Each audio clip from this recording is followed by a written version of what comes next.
Deixa eu ver aqui, posso pedir o zap do Gabriel? Vamos lá? Então roda, Gabi, zap, Caião, vai. Boa noite, pastor. Eu queria saber a informação do amigo, se possível, sobre tomismo. Qual a influência dele na teologia e na filosofia para os nossos tempos de hoje? Eu gostaria de obter essa informação do amigo, se possível. Obrigado pela oportunidade. Deus abençoe. Sucesso e paz. Muito obrigado, meu irmão. Olha só, de maneira muito simples, até porque o nosso tempo está acabando, e a sua pergunta merecia um pouquinho mais de tempo, mas de modo resumido, você está falando de Tomás de Aquino, o que dele decorreu como pensamento. E o que dele decorreu como pensamento foi uma ênfase extraordinária no significado da razão e da lógica humana. O substrato filosófico do Tomás de Aquino era de natureza grego-aristotélica, portanto ele tinha um olhar extremamente linear da manifestação de Deus na história humana e tinha uma expectativa enorme de que a revelação podia ser extremamente organizada, muito mais organizada do que antes dele se concebeu que o pensar sobre Deus, que a teologia pudesse se tornar.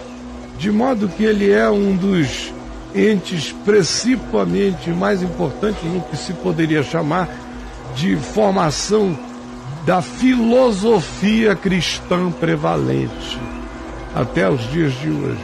Tanto a Igreja Católica é extremamente influenciada por Tomás de Aquino, quanto os protestantes.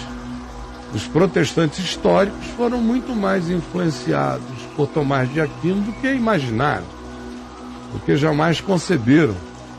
Porque o que acontece na maioria das vezes é que as pessoas sempre imaginam que o mundo está começando com as coisas que elas estão começando a ouvir. E elas não sabem que tudo é absolutamente repetido e que no máximo mudam-se as nomenclaturas, mas os ciclos de pensamento não se alteraram muito, especialmente no ocidente da Terra. Dos gregos para cá se mudou muito pouco, qualquer que seja a observação filosófica. E como a teologia cristã é totalmente baseada em filosofias gregas e especialmente na estrutura sistêmica de pensamento filosófico aristotélico, então nós somos muito mais gregos no nosso modo de pensar a teologia cristã do que a gente consegue admitir. É por isso que existem dogmáticas cristãs que são praticamente ecos de Tomás de Aquino.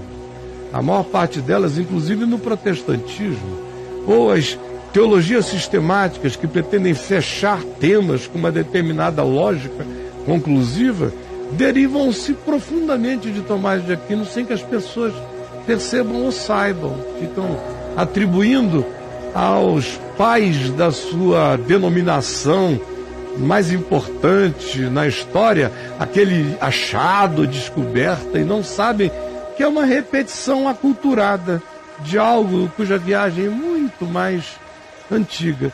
Eu, como não sou um indivíduo de sistemas e nem de dogmáticas, eu creio, deixa eu chamar de maneira pueril, na filosofia de Jesus, que lidava com as coisas a partir de onde as coisas estavam e de como as coisas eram, e a partir delas ajudava as pessoas a caminharem na existência sem fazerem perguntas sobre por que a calamidade é a calamidade, por que é o mal é o mal. O mal em si já traz a sua questão. Jesus me ensina a ser a resposta de amor à vida, sem a discussão metafísica do mal, e sim com a intervenção física do bem.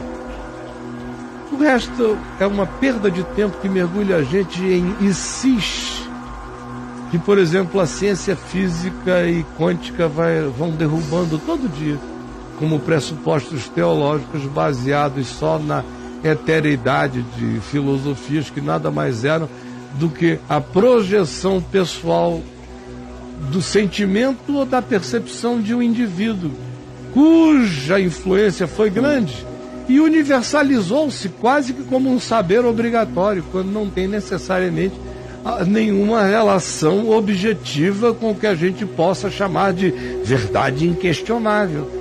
Tomás de Aquino disse um monte de coisas maravilhosas, percebeu coisas lindas, ao mesmo tempo que incidiu em equívocos gregos que continuam a ser repetidos em dicotomias, em dualidades, em percepções estanques da realidade, não integradas como o Evangelho ensina.